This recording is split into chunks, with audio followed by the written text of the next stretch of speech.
Guys, तो आज हम पढ़ने वाले हैं करंट एंड इलेक्ट्रिसिटी चैप्टर। अपने क्लास 10th का चैप्टर है ना फिजिक्स का, तो शुरू करते हैं। और इस चैप्टर के अंदर शुरुआत हम करेंगे किस चीज से? सबसे पहले हम देखेंगे कि जितने भी फॉर्मूलेज हैं इस चैप्टर के अंदर उनके सिंबल कहाँ से निकलते हैं। तो इस चैप्टर की शुरुआत होती है चार्ज से, क्योंकि देखो चैप्टर के नाम में क्या है? करंट।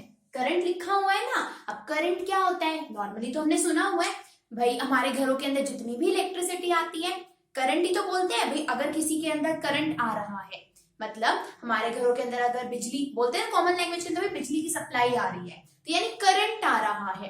अब वो करंट आ रहा होता होती क्या चीज है भाई वो करंट?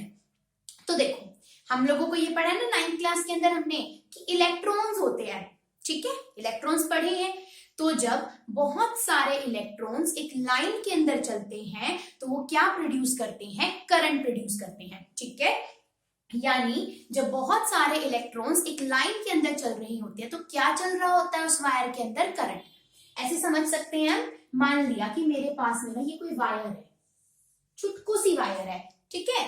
तो इस वायर के अंदर बहुत सारे क्या प्रेजेंट होते हैं? इलेक्ट्रॉन प्रेजेंट होते हैं, ठीक है। जब हमने स्विच हम ऑफ कर देते हैं, मैंने स्विच बंद कर दिया, तो ये इलेक्ट्रॉन भाई साहब आलसी में मतलब आलकस करते हैं और आराम से लेटे रहते हैं, कुछ काम नहीं करते। पर जैसे ही मैंने स्विच को ऑन करा तो पीछे से क्या लगता है? इनको धक्का लगता है कि भाई चलो आगे तुम। और जब ये चलना शुरू करते हैं तो करंट क्या हो जाता है? हमारा चलना शुरू हो जाता है, यानी करंट की सप्लाई ऑन हो जाती है, ठीक है। खैर आगे चलते हैं। तो यानी अपने काम की बात कौन सी थी कि जो करंट प्रोड्यूस होता है वो किसकी वजह से होता है? इलेक्ट्रॉन्स के फ्लो की वजह से। अच्छा, यहां से अगर बात करें तो इलेक्ट्रॉन के ऊपर कैसा चार्ज होता है भाई? तो इलेक्ट्रॉन के ऊपर होता है अपना नेगेटिव चार्ज। नेगेटिव चार्ज होता है ना। प्रोटॉन के ऊपर क्या होता है? हमारा पॉजिटिव चार्ज होता है। एक सेकंड जरा मैं इसे हटा ही देती हूँ, ज्यादा परेशान कर रहा ना। ओके, इलेक्ट्रॉन के ऊपर नेगेटिव चार्ज होता है। अब होता कितना चार्ज है? अभी चार्ज क्या चीज है, ठीक है। तो चार्ज को हम क्यू से रिप्रेजेंट करते हैं। क्यू फॉर क्वीन, तो क्यू से हम किसको रिप्रेजेंट करते हैं? चार्ज को। और चार्ज को मापते किसके अंदर है? जिसे हम बोलते हैं ना भाई लेंथ को हम किस में मापेंगे? मीटर या सेंटीमीटर के अंदर। पर हम चार्ज की अगर बात करें तो चार्ज को कोलम्ब के अंदर मापा जाता है, ठीक है। सो चार्ज की यूनिट क्या होती है? कोलम्ब होती है। और कोलम्ब को हम किससे रिप्रेजेंट करते हैं? सी से रिप्रेजेंट करते हैं, ठीक है। अब टी क्या होता है? टाइम होता है। टाइम को किसमें मेजर करते हैं? सेकंड के अंदर मेजर करते हैं ना। तो चार्ज की यूनिट हो गई कोलम्ब, टाइम की क्या हो गई? सेकंड। और सेकंड को शॉर्ट में किससे रिप्रेजेंट करेंगे? एस से, ठीक है। तो चार्ज क्या होगा? अब मान लिया कि जो मैं वायर वाला डायग्राम आपको दिखा रही थी उसमें अगर एक ही इलेक्ट्रॉन होता तो उस एक इलेक्ट्रॉन के ऊपर भी चार्ज होता है। कितना चार्ज होता है? अब ये मत बोलना भाई इलेक्ट्रॉन तो एक चार्ज पार्टिकल है तो उसके ऊपर क्या चार्ज होगा। एक इलेक्ट्रॉन के ऊपर भी चार्ज होता है। तो एक इलेक्ट्रॉन के ऊपर कितने कूलम्ब का चार्ज होता है? एक इलेक्ट्रॉन के ऊपर, एक सिंगल इलेक्ट्रॉन के ऊपर होता है -1.6 इंटू 10 की पावर -19 कूलम्ब चार्ज, ठीक है। -1.6 इंटू 10 की पावर -19 कूलम्ब। कूलम्ब चार्ज की यूनिट थी ना। और माइनस का साइन क्यों लगाया है? क्योंकि इलेक्ट्रॉन के ऊपर नेगेटिव चार्ज होता है। जब आप क्वेश्चन में पुट करोगे तो ओनली ये वाली वैल्यू पुट करनी है, 1.6 इंटू 10 की पावर -19 कूलम्ब। अच्छा, जैसे उसने बोल दिया कि एक वायर के अंदर 5 इलेक्ट्रॉन मूव कर रहे थे, तो बताओ कितना चार्ज फ्लो हुआ होगा। अभी बताऊंगी कि मैं चार्ज की क्यों बात कर रही हूँ, मुझे तो करंट से मतलब है। तो जो rate of flow of charge होता है वही क्या कहलाता है? करंट। अभी रेट ऑफ फ्लो का मतलब क्या है? तो यहां पर नहीं, कहीं पर भी अगर आपको ये वर्ड लिखा मिल जाए रेट, तो रेट का मतलब होता है कि किसी चीज को आप टाइम से डिवाइड कर रहे हो। तो मैंने क्या डेफिनेशन बोली? Rate of flow of charge. यानी जब चार्ज मान लिया 5 कूलम्ब का चार्ज चल रहा है तो वो 5 कूलम्ब का चार्ज मान लिया मैं देख रही हूं 1 सेकेंड के अंदर, तो वो क्या हो गया? हमारा करंट हो गया। सिंपल समझो, rate of flow of charge क्या होता है? करंट होता है। फॉर्मूले पे आते हैं। अब मान लिया ये मैंने सेकंड नंबर पे एक फॉर्मूला लिखा हुआ है आई का। आई करंट को रिप्रेजेंट करता है। अच्छा, करंट को आई से रिप्रेजेंट किया जाता है, उसकी यूनिट क्या होती है? एम्पेयर। क्या होती है? एम्पेयर। और सिंबल क्या होता है? ए होता है। ओके, आई बराबर होता है क्यू बाय टी। मैंने क्या बोला था? इसको मैं रफ करके थोड़ा लिख देती हूँ। तो आई मैंने क्या बोला था? Rate of flow of charge, है ना? यही तो था, रेट ऑफ या फिर हम क्या बोलेंगे, rate of flow of electron is called current. तो चार्ज था, टाइम से डिवाइड कर दिया, क्या बन गया, करंट बन गया। ठीक है, तो करंट का क्या फॉर्मूला हो गया, क्यू बाय में टी। ठीक है, अब मैं आपको एक बात बता दी कि मान लिया 5 इलेक्ट्रॉन चल रहे हैं, तो कितना टोटल चार्ज होगा। अब एक इलेक्ट्रॉन के ऊपर होता है 1.6 इंटू 10 की पावर माइनस 19 कूलम चार्ज। तो 5 के ऊपर कितना हो जाएगा, 5 से मल्टीप्लाई कर दो, यानी कि अब 2 के ऊपर होता, 2 इलेक्ट्रॉन के ऊपर कितना चार्ज होता, 2 से एक इलेक्ट्रॉन के चार्ज को मल्टीप्लाई कर देंगे। कैसे, मान लिया उन लोगों ने बोला कि suppose 2 electrons are flowing in a wire, find the charge. तो हम क्या करेंगे, 2 इलेक्ट्रॉन थे, ठीक है, एक इलेक्ट्रॉन के ऊपर कितना चार्ज, 1.6 इंटू 10 की पावर माइनस 19 कूलम। तो अपना आंसर क्या आ जाएगा, 6 2 12, यानी 3.2 इंटू 10 की पावर माइनस का 19 कूलम। अब मैथ्स में तो आप लोग होशियार हो, कर लोगे। ठीक है, तो चार्ज का ये फर्स्ट नंबर वाला फॉर्मूला मैंने लिखा है, Q is equal to N multiply में E। E का मतलब क्या है, एक इलेक्ट्रॉन के ऊपर जितना चार्ज होगा, और N है नंबर, भाई एक इलेक्ट्रॉन है, 2 इलेक्ट्रॉन है, 3 इलेक्ट्रॉन है, जितने भी हैं।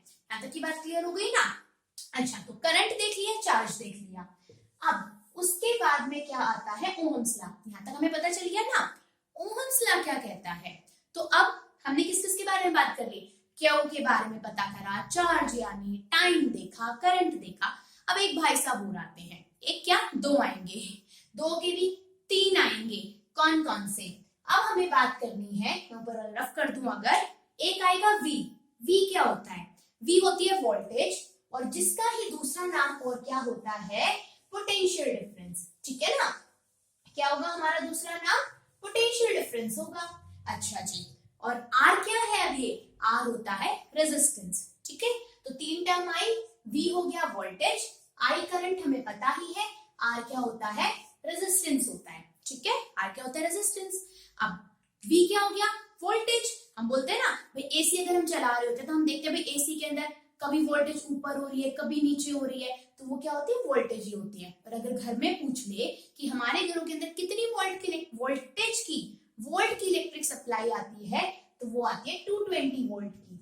ठीक है, अब वोल्ट होता है और एक वाट भी पढ़ेंगे हम आगे, ये दोनों ही अलग अलग हैं। वोल्ट है पोटेंशियल डिफरेंस की यूनिट, और वाट होती है पावर की यूनिट, दोनों ही अलग अलग हैं। R होता है रेजिस्टेंस। अब रेजिस्टेंस का मतलब क्या है, रेजिस्टेंस यू मान लो कि आपने एक पाइप लिया, पाइप है, इसके अंदर मैं कुछ अटका दूं तो पानी अच्छे से नहीं जा पाएगा ना, तो ठीक ऐसे ही रेजिस्टेंस होता है। रेजिस्टेंस क्या करता है, करंट के फ्लो के बीच में रुकावट पैदा करता है। ठीक है, जिस चीज का रेजिस्टेंस जितना ज्यादा होगा उसमें करंट उतना ही कम चलेगा। ठीक है, तो अब ओहम्स नाम के एक साइंटिस्ट थे, उन्होंने दिया ओहम लॉ। मतलब जो ये रेजिस्टेंस है, इसको हम मेजर करते हैं ओहम के अंदर, और इसका सिंबल क्या होता है, इस तरीके से, इसको हम ओहम बोलते हैं। ठीक है, अच्छा, तो फॉर्मूला क्या था अपना, V is equal to I multiply में R, और V के दो नाम हो गए, वोल्टेज एंड पोटेंशियल डिफरेंस। ठीक है, अच्छा, उसके बाद अब यहाँ पर अगर फॉर्मूले में देखा जाए तो V, वैसे तो क्या फॉर्मूला था, साइंटिस्ट ने ये बोला भाई जो वोल्टेज होती है वो डायरेक्टली प्रोपोर्शनल होती है करंट की, और जब इस प्रोपोर्शनल की, इसको बोलते हैं, ये इस तरीके का क्रॉस सा कुछ दिखाई दे रहा है ना, फ्लावर सा, इसको प्रोपोर्शनल का साइन बोला जाता है, मैथ में भी आता है आपने।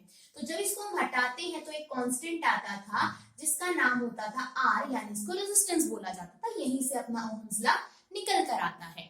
ठीक है, अब रेजिस्टेंस का एक फॉर्मूला तो क्या हो गया अपना, बताओ, V अगर I R के मल्टीप्लाई में है, यानी हमने फॉर्मूला क्या पढ़ा, V is equal to R multiply में I, तो R किसके बराबर हो जाएगा, R यही तो होगा ना भाई, V डिवाइड बाय में I किसके बराबर आ जाएगा, R के बराबर, है ना।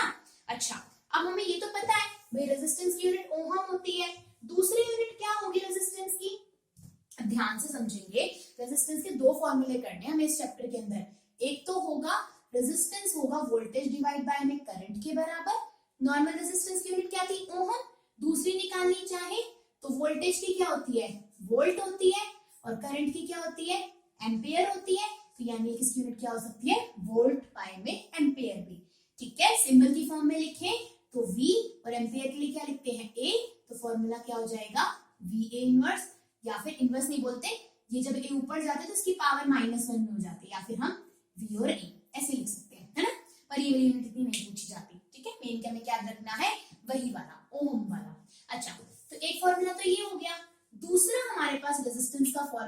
आता है वो होता है रो एल डिवाइडेड बाय में ए। ठीक है, अब इसमें क्या है, आर रेजिस्टेंस किसमें नापेंगे, ओहम के अंदर। ए होता है एरिया, एल होती है लेंथ, और जो मैंने इस तरीके का सिंबल बनाया ना, ऐसे बनाते हैं इसको, ये क्या होता है हमारा पी टाइप में, इसको हम क्या बोलते हैं, रेजिस्टिविटी। क्या बोलते हैं हम इसको, रेजिस्टिविटी बोलते हैं। अब क्या खासियत है इस फॉर्मूले के अंदर, अगर हम देखें तो ठीक वैसी फॉर्मूला डिराइव करेंगे कि जो रेजिस्टेंस होता है वो डायरेक्टली प्रोपोर्शनल होता है लेंथ के, मतलब अगर आप लेंथ बढ़ाओगे तो रेजिस्टेंस भी बढ़ेगा। दूसरा, रेजिस्टेंस इनवर्सली प्रोपोर्शनल होता है 1/a के। अभी इनवर्सली प्रोपोर्शनल का क्या मतलब है ये देखना पड़ेगा ना। अब देखो, अगर किसी चीज के सामने ही बिल्कुल कोई चीज लिखी हो तो उसको बोला जाता है डायरेक्टली प्रोपोर्शनल, है ना, डायरेक्टली प्रोपोर्शनल हम बोल देते हैं। अगर कोई चीज नीचे डिवाइड के अंदर लिखी हुई हो तो उसको बोला जाता है इनवर्सली प्रोपोर्शनल, जैसे ए लिखा हुआ है। और इनवर्सली प्रोपोर्शनल का मतलब क्या होता है कि अगर मैं एरिया को बढ़ाऊंगी तो रेजिस्टेंस क्या हो जाएगा, डिक्रीज हो जाएगा। ठीक है, और जब इन दोनों ही इक्वेशन को कंबाइन किया जाता है तो खैर डेरिवेशन आपके सिलेबस में नहीं है, तो आर किसके बराबर आ जाता है, एल बाय में ए।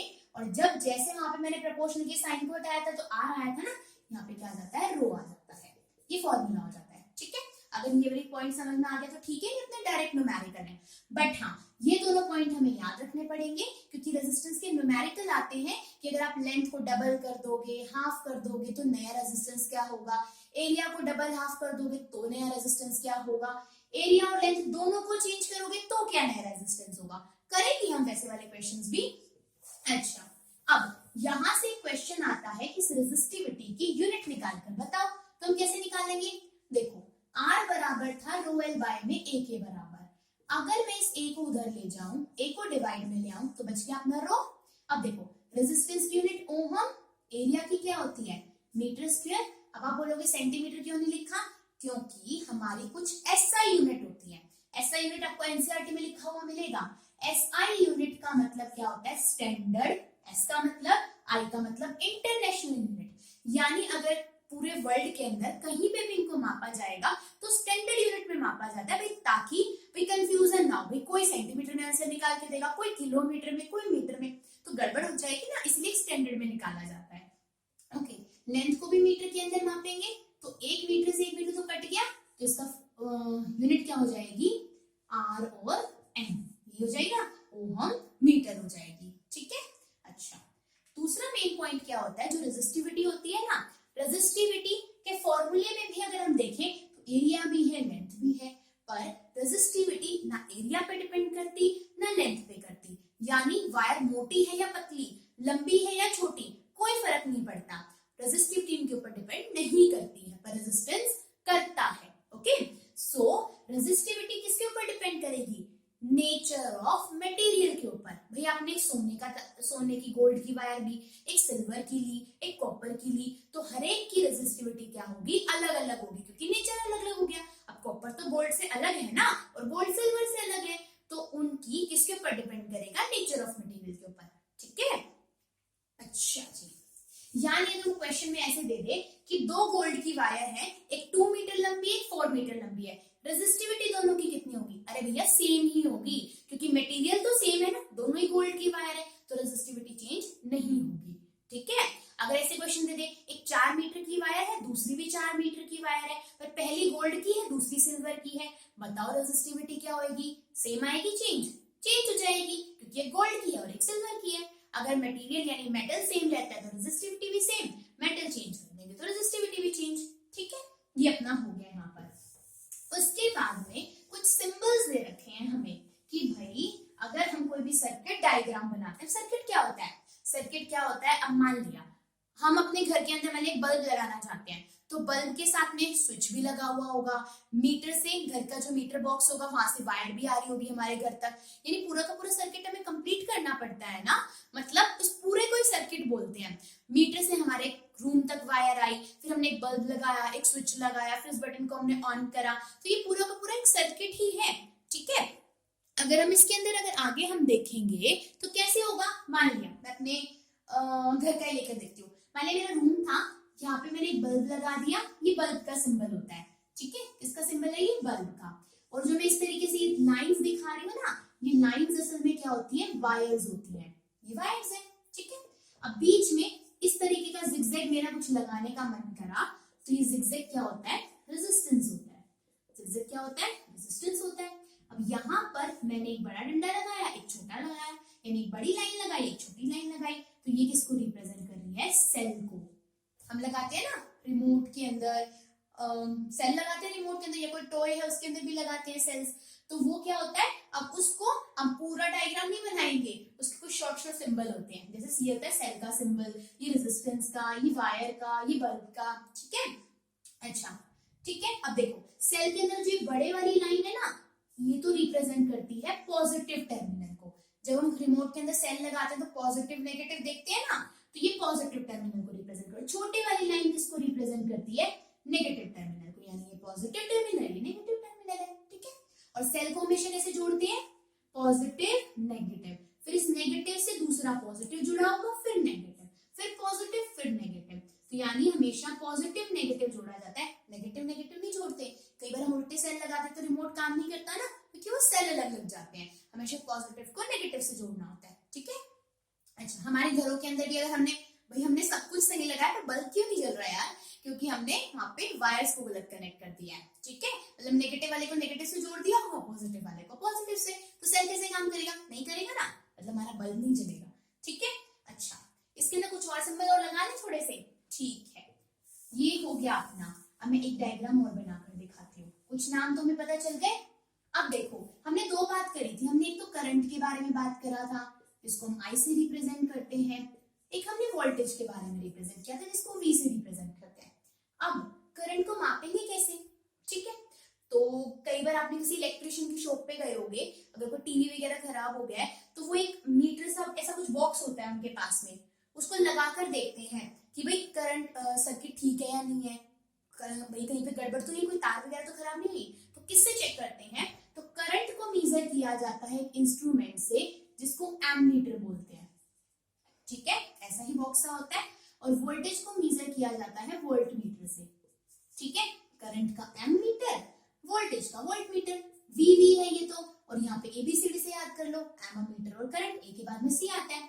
अच्छा, तो अब जो ये एमीटर है, ये ज्यादातर करंट किसकी फॉर्म में मापता है, मिली एम्पियर, ठीक है, क्योंकि थोड़ा करंट होता है ना, और मिली एम्पियर का मतलब क्या होता है, 10 की पावर -3 एम्पियर, क्योंकि करंट ज्यादा फ्लो नहीं करता ना, थोड़ी यूनिट के अंदर होता है, तो छोटे से करंट को भी मापने के लिए हम यूज करते हैं। खैर, मिली एम्पियर का इतना रोल नहीं है अभी आपकी क्लास के अंदर। अच्छा, जो एमीटर है इसको हमेशा सीरीज के अंदर लगाया जाता है, अभी बताऊंगी सीरीज के अंदर क्या होता है। वैसे एमीटर को किसमें कनेक्ट किया जाता है, सीरीज के अंदर। और वोल्ट मीटर जो कि वोल्टेज को मापता है, इसको हमेशा हम पैरेलल के अंदर कनेक्ट करते हैं, ठीक है। कैसे कनेक्ट करते हैं, पैरेलल के अंदर। अब देख ही लेते हैं, जैसे हमारे सिलेबस के अंदर है रेजिस्टेंस के सीरीज और पैरेलल कनेक्शन। तो मान लिया मैंने एक रेजिस्टेंस लिया, ऐसे हम रेजिस्टेंस को रिप्रेजेंट करते हैं, इसका नाम मैंने R1 दे दिया। जब मैं एक और रेजिस्टेंस बिल्कुल इसी लाइन में सीधा सीधा जोड़ दूंगी, तो इसको बोला जाता है सीरीज कनेक्शन, ठीक है। पर ये हो गया अपना कौन से वाला, सीरीज कनेक्शन। पर दूसरा मैंने क्या लिया, एक रेजिस्टेंस ऊपर लिया, एक इसके मैंने फिर नीचे जोड़ दिया, और फिर एक और नीचे से जोड़ दिया। तो जब ऐसे एक के नीचे जुड़े होते हैं, तो उसको हम क्या बोल देते हैं, पैरेलल कनेक्शन, ठीक है। तो यानी अब कैसे पता चलेगा हमें कि कौन सा एमीटर कैसे लगाया, वोल्टेज कैसे लगाई, अभी बताती हूँ, क्योंकि भी तो हमें देखना है ना, सीरीज पैरेलल के तो न्यूमेरिकल्स करने ही है। पर उससे पहले चीज और देखते हैं। देखो, मान लिया मैंने रेजिस्टेंस लगा दिया था, यहाँ पे बल्ब लगा दिया था, अब एमीटर को मैं इसी लाइन के अंदर लगाऊंगी, और आगे जाके मैं सर्किट के साथ में सेल लगा दूंगी। अब एक चीज और लगाते हैं, यहाँ पे इस तरीके से मैंने ब्रैकेट लगाई, और इस ब्रैकेट के बीच में कुछ भी नहीं लगाया, ठीक है। तो अगर बीच में ऐसा कुछ लगा हुआ है और बीच में कुछ भी नहीं है, ये स्विच को रिप्रेजेंट करता है, इसको स्विच को रिप्रेजेंट करता है। अगर यहाँ पर खाली है यानी स्विच हमारा ऑफ है, या फिर इसको ऐसे भी रिप्रेजेंट किया जाता है दो लाइन से, अगर ये एक दूसरे से टच नहीं हो रही यानी स्विच क्या है, अपना ऑफ है। ये भी स्विच का डायग्राम है, ये भी स्विच का डायग्राम है, ठीक है। अब मान लिया ऐसा ही कुछ बना रखा है, उसके बीच में डॉट लगी हुई है, इसका मतलब क्या है, स्विच क्लोज है, मतलब कि ऑन हुआ है। या फिर अगर इस वाली वायर को दूसरे वाली के बिल्कुल टच कर दिया जाए तो स्विच क्या हो गया, ऑन। मतलब ये ऑन वाली कंडीशन होगी, ऊपर वाली कौन सी थी हमारी, ऑफ वाली कंडीशन थी। ठीक है, ये स्विच ऑन वाली, ये स्विच ऑफ वाली थी। ठीक है, आगे चलते हैं। हमें क्या बता रही थी, मान लिया मैंने यहाँ पे स्विच ऑन नहीं कर दिया। ठीक है, यहाँ तक की बात। आगे चलते हैं। अब ऊपर वाली लाइन के अंदर देखना, मैंने बोला था सीरीज में रेजिस्टेंस लाइन में लगे होते हैं, इसके बाद ये है, इसके बाद में ये, सब कुछ लाइन में है ना। इसका मतलब ये एमामीटर है और मैंने इसको सबकी सीरीज के अंदर लगा रखा है। अगर मैं यहीं पे वोल्ट मीटर लगाती तो वोल्ट मीटर इस तरीके से V के सिंबल से रिप्रेजेंट किया जाता है। और देखो इसके ऊपर लगा है ना, मतलब मैंने कैसे लगा रखा है, इसको पैरेलल के अंदर लगा रखा है। ठीक है, तो ये अपने कुछ डायग्राम्स हो गए। मोस्टली हमने सारे साइंस यहाँ पे कवर कर लिए हैं। आगे चलते हैं। ये तो हो गया। अब रेजिस्टिविटी की हम बात कर रहे थे या रेजिस्टेंस की बात कर रहे थे। तो 3 टाइप के सब्सटेंसेस प्रेजेंट होते हैं, जिसमें से पहला कौन सा होता है हमारा, कंडक्टर।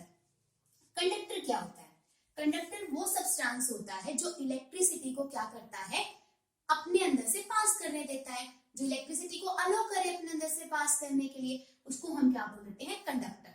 तो जनरली जो कंडक्टर होते हैं, एग्जांपल्स देखो। सबसे पहले तो हमारी जितनी भी वायर्स होगी, कॉपर वायर होगी, सिल्वर वायर होगी, गोल्ड वायर होगी, यानी कि मेटल और अलॉय।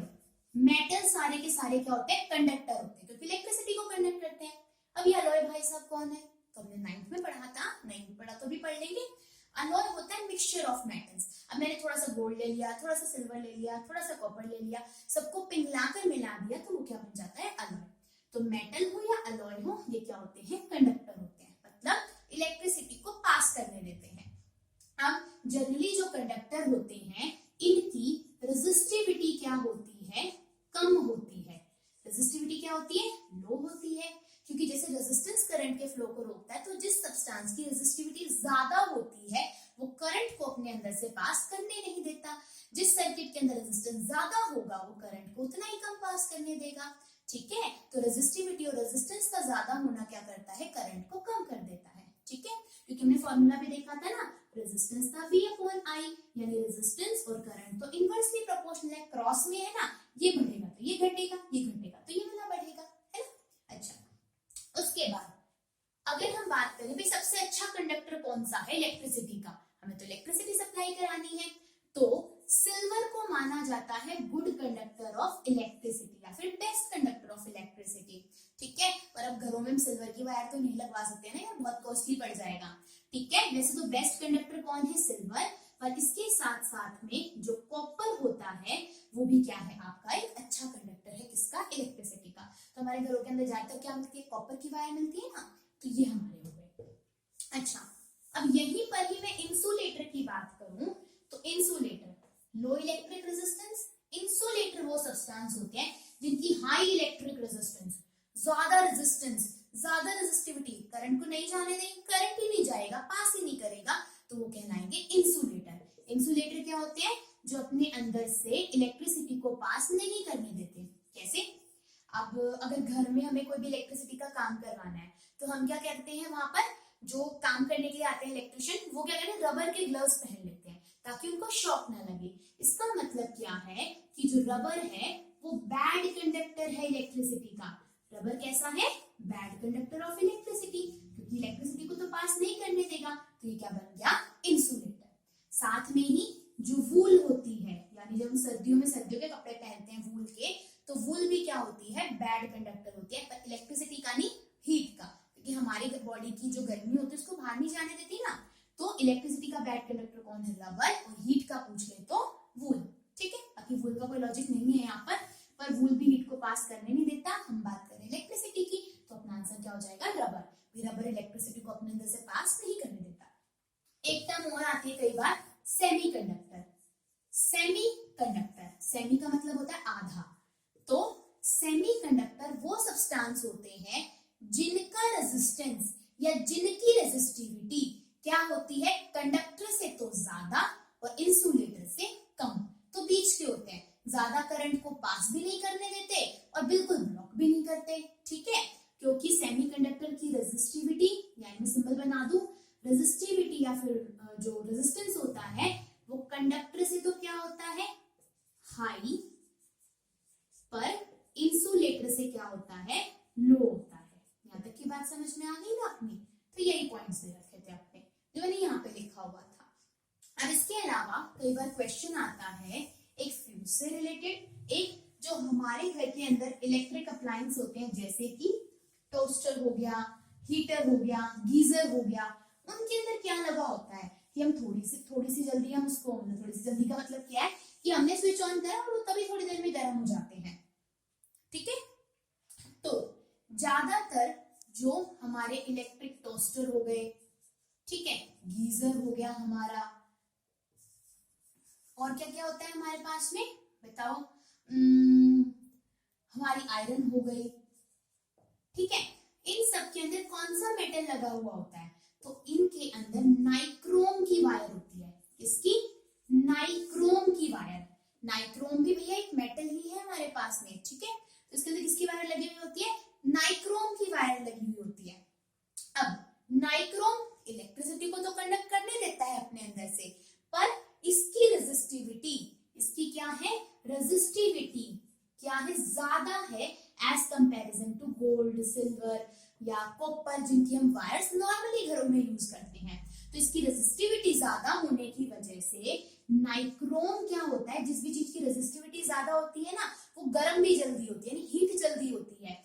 तो नाइक्रोम की रेजिस्टिविटी हाई होने की वजह से ये क्या हो जाती है, रेड हॉट हो जाती है बहुत जल्दी। जो हमारे घर में पहले हीटर आते थे ना, हीटर में तो आपने देखा हो तो कुछ इस तरीके का हीटर बना हुआ होता था, और उसके अंदर क्या होता है, इस तरीके की कॉपर की कुछ वायर्स लगी हुई होती थी, और वो जैसे ही हम ऑन करते थे कुछ टाइम के बाद में बिल्कुल लाल रंग की हो जाती थी, रेड ऑरेंज से कलर की। तो उसके अंदर कौन सी वायर होती थी? नाइक्रोम। और क्यों यूज करते हैं इसको? क्योंकि इसकी रेजिस्टिविटी हाई होती है तो बहुत जल्दी गर्म हो जाता है।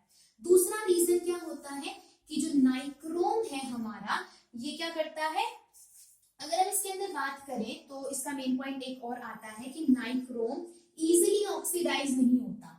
नाइक्रोम नॉट इजीली ऑक्सीडाइज, इसका क्या लॉजिक है?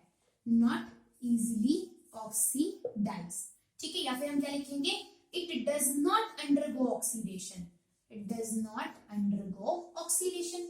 अभी ऑक्सीडेशन का क्या चक्कर है भाई? ऑक्सीडेशन का ये चक्कर है कि अगर कोई सब्सटेंस गर्म होते ही, गर्म होगा, आसपास हवा के अंदर ऑक्सीजन है तो वो उसके साथ, अब हमें पता है कोई चीज गर्म हुई, लकड़ी गर्म हुई, बाहर ऑक्सीजन थी, आग पकड़ लेती है ना, तो जो सब्सटेंस गर्म होने पर, अब ऑक्सीडेशन आपने पढ़ा था केमिकल रिएक्शन वाले चैप्टर के अंदर, फर्स्ट चैप्टर के अंदर, कि एडिशन ऑफ ऑक्सीजन क्या कहलाती है? ऑक्सीडेशन। तो अगर कोई भी मेटल उस ऑक्सीजन के साथ में रिएक्ट कर जाएगा तो वो आग पकड़ लेगा, फायर कैच कर लेगा, पर जो मेटल जल्दी से ऑक्सीडाइज करते ही नहीं है तो वो फायर को कैच भी नहीं करेंगे। So nichrome does not undergo oxidation easily, और दूसरी इसकी रेजिस्टिविटी हाई होने की वजह से हम इसे क्या करते हैं, यूज करते हैं इसके अंदर, हीटिंग एलिमेंट के अंदर, ठीक है। तब अच्छा, दूसरा एक क्वेश्चन पूछा जाता था, पहले जो हमारे घर के अंदर 100 वॉट के बल्ब आते थे, उसके अंदर कौन सा मेटल यूज किया जाता था? इस टाइप के बल्ब आते थे ना, अब तो कह रहे CFL या LED आने लग गए, तो इसके बीच में ऐसी छोटी सी तार लगी हुई होती थी, तो ये किसकी बनी हुई होती थी? तो ये बनी हुई होती थी हमारी टंगस्टन मेटल की। इसकी बनी हुई होती थी, टंगस्टन मेटल की बनी होती थी। टंगस्टन काफी ज्यादा हार्ड मेटल होता है वैसे तो, ठीक है, तो किसकी बनी होती थी? टंगस्टन मेटल की बनी होती थी। यहाँ से क्वेश्चन आ जाता है। दूसरा एक फ्यूज से क्वेश्चन आता है, घरों में हम फ्यूज लगाते हैं ना, तो फ्यूज को हमेशा सीरीज के अंदर लगाया जाता है, और इसका रेजिस्टेंस क्या होता है? कम होता है, लो रेजिस्टेंस होता है, क्योंकि अगर इसका रेजिस्टेंस कम होगा तो अगर बाहर से सप्लाई में ज्यादा करंट आ गया तो ये पिघल जाएगा, और पिघलने की वजह से सर्किट को ब्रेक कर देगा। अगर मान लिया हमारे घर की सप्लाई के पहले ही यहाँ पे फ्यूज लगा हुआ और बाद में घर के सारे अप्लायंस लगे हुए हैं, ज्यादा बिजली आई, ये बीच में पिघल गया, सर्किट खत्म, तो आगे करंट जाएगा ही नहीं, यानी हमारे जो घर के जो और अप्लायंसेस हैं वो खराब नहीं होंगे, ठीक है। ऐसा नहीं कि थोड़ा सा ही करंट आएगा जब ही जल जाएंगे, नहीं, एक मिनिमम लिमिट होती है जितनी हमारे घर के इंस्ट्रूमेंट को चाहिए होती है, जैसे बल्ब वगैरह को। अगर उससे ज्यादा करंट आए तो ये सबसे पहले पिघल जाएगा और सर्किट को बीच में से तोड़ देगा, ताकि आगे ज्यादा करंट ना जाए, ठीक है। तो कुछ पार्ट तो आज हमने कंप्लीट कर लिया। इसका पावर वाला टॉपिक और रेजिस्टेंस का सीरीज और पैरेलल कनेक्शन हम नेक्स्ट वीडियो के अंदर करेंगे।